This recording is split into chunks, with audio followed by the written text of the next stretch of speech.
Hello students, आज हम BA part first के द्वितीय पेपर का अध्ययन कर रहे हैं हिस्ट्री ऑफ इकोनॉमिक थॉट।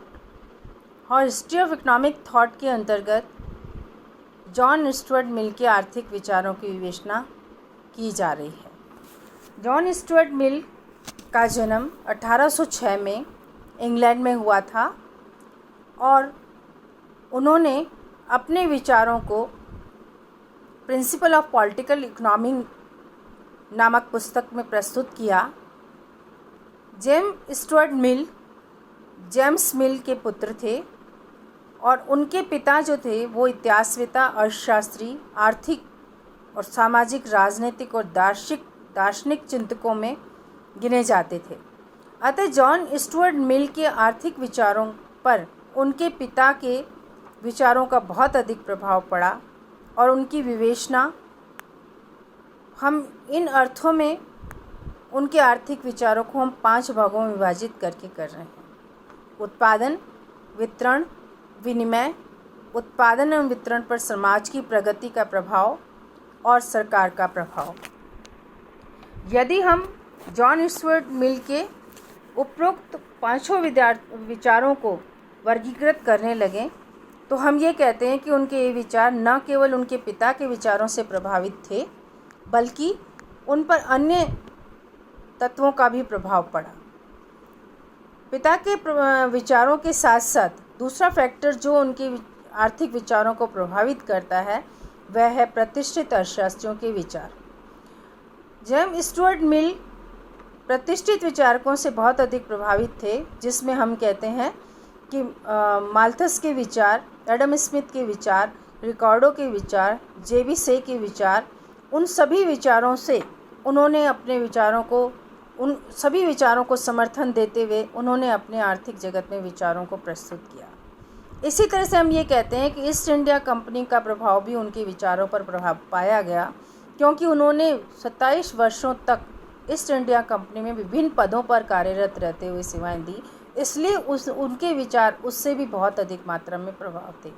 इसी तरह से समाजवादियों का प्रभाव भी हम देखते हैं जॉन स्टुअर्ट मिल के आर्थिक विचारों के अंतर्गत।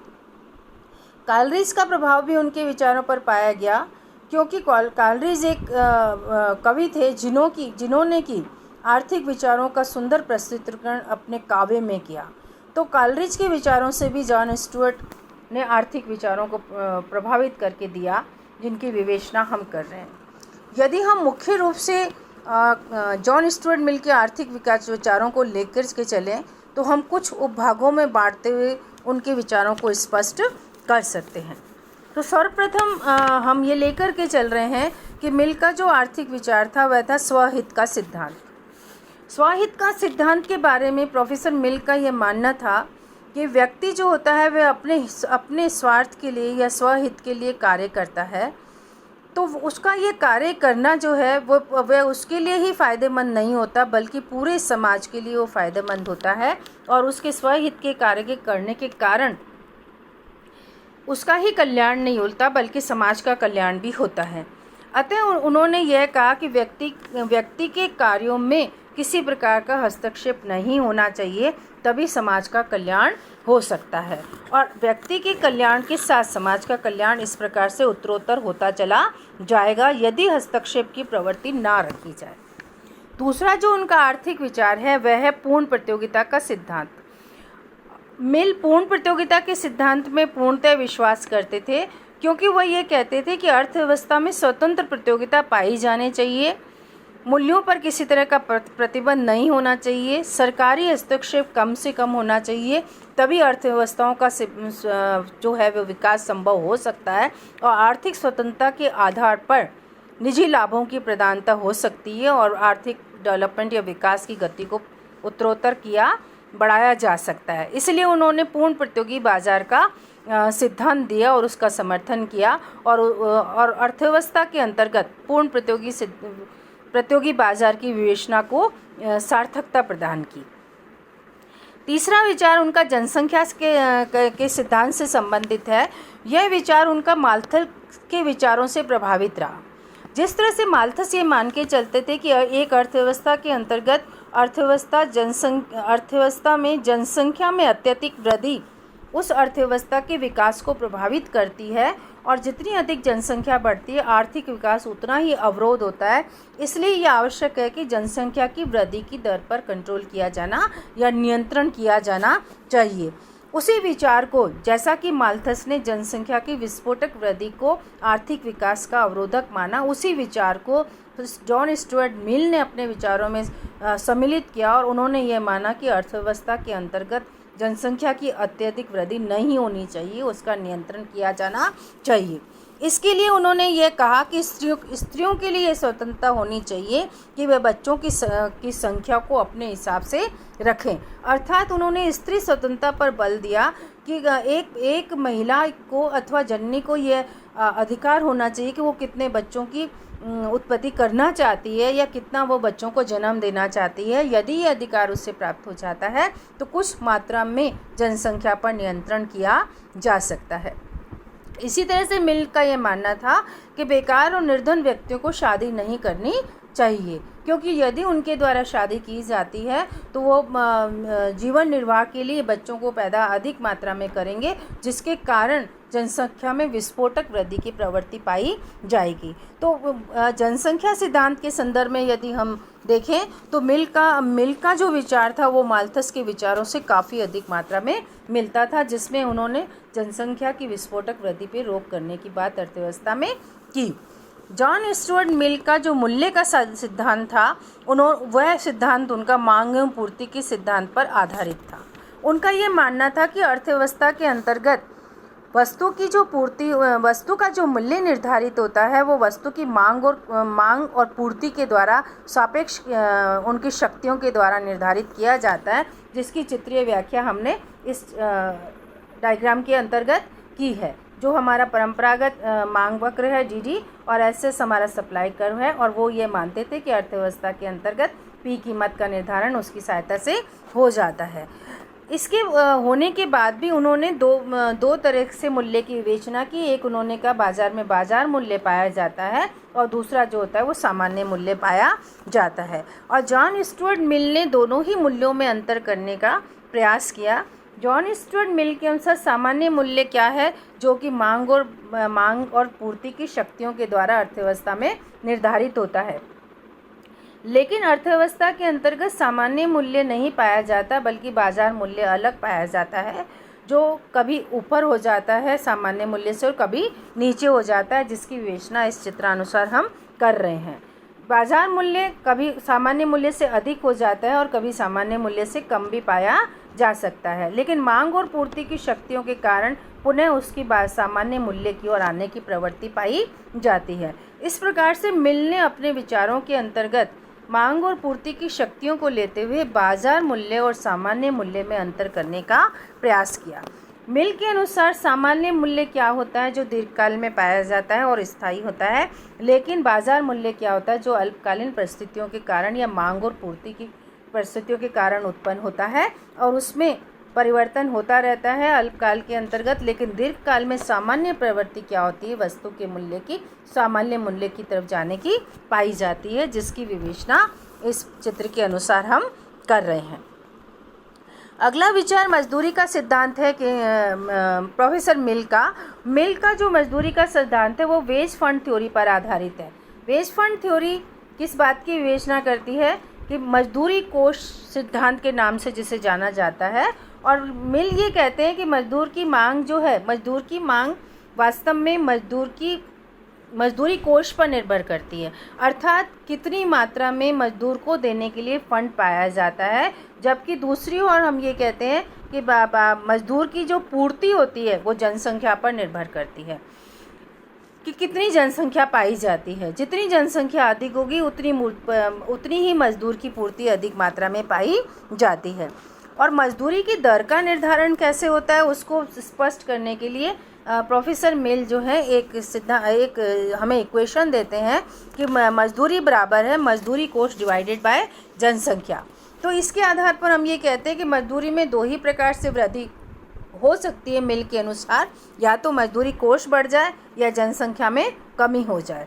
इसलिए मिल ने हमेशा समर्थन किया कि मजदूरी कोष में तो इतनी वृद्धि नहीं हो सकती, तो मजदूरों की मजदूरी बढ़ाने का तरीका क्या है कि जनसंख्या पर नियंत्रण किया जाए। जब जनसंख्या पर नियंत्रण किया जाएगा तो मजदूरी कोष वही रहते हुए भी मजदूरी की दरों में वृद्धि की प्रवृत्ति जो है वो पाई जाएगी। इस प्रकार से मिल ने मजदूरी के निर्धारण के सिद्धांत की विवेचना की। जॉन स्टुअर्ट मिल का अगला विचार जो है वो लगान के सिद्धांत से संबंधित है, और इनका लगान का सिद्धांत जो है वह रिकार्डो से बहुत अधिक मात्रा में प्रभावित था, क्योंकि जब रिकार्डो ने अपना सिद्धांत दिया तो रिकार्डो ने ये कहा कि भूमि की उर्वरा शक्ति की भिन्नता के कारण एक सीमांत भूमि से ऊपर अधिसीमांत भूमि जितना लेने में सफल हो जाती है, क्योंकि उर्वरा शक्ति में भिन्नता पाई जाती है, इसलिए वो लगान का विचार बन जाता है। जॉन स्टुअर्ट मिल ने लगान की उस अवधारणा को रिकार्डो से प्रभावित होकर के अन्य उत्पत्ति के साधनों पर लागू करने का प्रयास किया, और इसके आधार पर उन्होंने स्पष्ट किया कि जिस प्रकार से भूमि लगान की प्राप्ति कर सकती है, उसी प्रकार अन्य उत्पत्ति के साधन भी लगान को प्राप्त कर सकते हैं। इस संदर्भ में उन्होंने अपने सिद्धांत में स्पष्ट किया कि यदि एक व्यवस्थापक अन्य व्यवस्थापक की अपेक्षा ज़्यादा अच्छी तरह से किसी बिजनेस को ऑपरेट कर सकता है और उसके लिए जो वह अतिरिक्त राशि प्राप्त करने में या अतिरिक्त आय प्राप्त करने में सफल हो जाता है, वही उस साधन का लगान बन जाता है। तो हम ये देखते हैं कि जॉन स्टुअर्ट मिल के जो विचार थे वो लगान के संदर्भ में बहुत इंपॉर्टेंट है, और वर्तमान अर्थव्यवस्थाओं में भी उसका उपयोग किया जाता है। इस प्रकार हम देखते हैं कि जॉन स्टुअर्ट मिल का जो लगान का कंसेप्ट था वह रिकार्डो से प्रभावित था, और उन्होंने अन्य उत्पत्ति के साधनों पर इसे लागू करने का प्रयास किया। अन्य विचार जो जॉन स्टुअर्ट मिल का है वो अंतर्राष्ट्रीय व्यापार के सिद्धांत से संबंधित है। इस सिद्धांत के अंतर्गत हम ये देखते हैं कि उन्होंने रिकार्डो के सिद्धांत पर सुधार किया। रिकार्डो ने अपने अंतर्राष्ट्रीय व्यापार के सिद्धांत में स्पष्ट किया था कि यदि एक राष्ट्र दोनों ही वस्तुओं के उत्पादन में तुलनात्मक रूप से कम लागत में दोनों ही वस्तुओं का उत्पादन कम लागत पर कर सकता है दूसरे राष्ट्र की अपेक्षा, तो भी उन्होंने कहा कि अंतर्राष्ट्रीय व्यापार संभव हो जाएगा इस शर्त के आधार पर कि वह राष्ट्र दोनों में से किसी न किसी वस्तु के उत्पादन में सापेक्ष रूप से कम लागत को लगाएगा, और जिसके कारण अंतर्राष्ट्रीय व्यापार संभव हो जाएगा। मिल ने इस पर सुधार करते हुए स्थायी विनिमय दर के निर्धारण की व्याख्या की। उन्होंने कहा कि स्थायी विनिमय दर वह दर है जिस दर पर एक राष्ट्र के आयात का मूल्य दूसरे राष्ट्र के निर्यात के मूल्य के बराबर हो जाता है, और इसी को उन्होंने कहा कि ये अंतर्राष्ट्रीय व्यापार का आधार बनेगा। एक राष्ट्र उस विनिमय दर पर व्यापार करने के लिए तैयार हो जाएगा जिस दर पर एक राष्ट्र के निर्यात का मूल्य दूसरे राष्ट्र के आयात के मूल्य के बराबर हो जाता है। इस प्रकार हम देखते हैं कि जॉन स्टुअर्ट मिल ने रिकार्डो के तुलनात्मक लागत सिद्धांत पर सुधार करते हुए एक श्रेष्ठ सिद्धांत को देने का अंतर्राष्ट्रीय व्यापार के अंतर्गत प्रयास किया। इसी प्रकार हम कहते हैं कि अंतिम विचार हम लेके चल रहे हैं कि उन्होंने एक स्थिर समाज का सिद्धांत दिया। स्थिर समाज की विवेचना क्या है, जिसको वो कहते हैं ऐसा समाज जिसके अंतर्गत आनंद में संतुलन की दशा पाई जाती है, और यह अर्थव्यवस्था में कभी ना कभी तो प्राप्त होता ही है। इसको स्पष्ट करने के लिए उन्होंने कहा कि जब अर्थव्यवस्था के अंतर्गत प्रतियोगिता की स्थिति पाई जाती है, लाभ एक बार बढ़ने के पश्चात उत्तरोत्तर परिस्थितियों के साधनों के पूर्ण यूटिलाइजेशन के पश्चात घटने शुरू हो जाते हैं, तो अर्थव्यवस्था में एकदम फॉल आता है। जब गिरावट आती है विकास की दरों में, जब गिरावट आती है तो अर्थव्यवस्था में मंदी का चक्र पुनः शुरू हो जाता है। तो उन्होंने कहा कि अर्थव्यवस्था को फिर वापस उठाने के लिए एक संतुलन की स्थिति को लाना आवश्यक हो जाता है। इसे ही वो ये कहते हैं कि कोई ना कोई स्टेज किसी समाज में अवश्य आती है जब वो स्थिर समाज का स्थिर हो जाती है अर्थव्यवस्था, यानी उसकी ग्रोथ रेट रुक जाती है।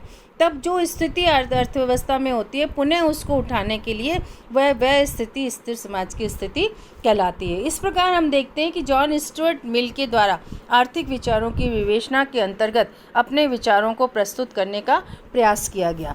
जॉन स्टुअर्ट मिल ने अपने इसमें विचारों के अंतर्गत यह भी स्पष्ट किया कि सरकारी हस्तक्षेप जो है वो कम से कम पाया जाना चाहिए। इसी के साथ साथ वो संरक्षण के विरोधी थे और स्वतंत्र व्यापार को के सिद्धांत पर विश्वास करते थे।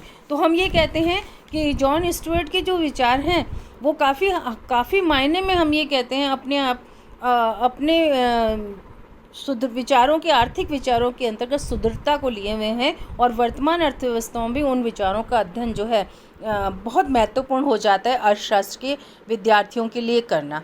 आज के लिए इतना ही पर्याप्त है। धन्यवाद।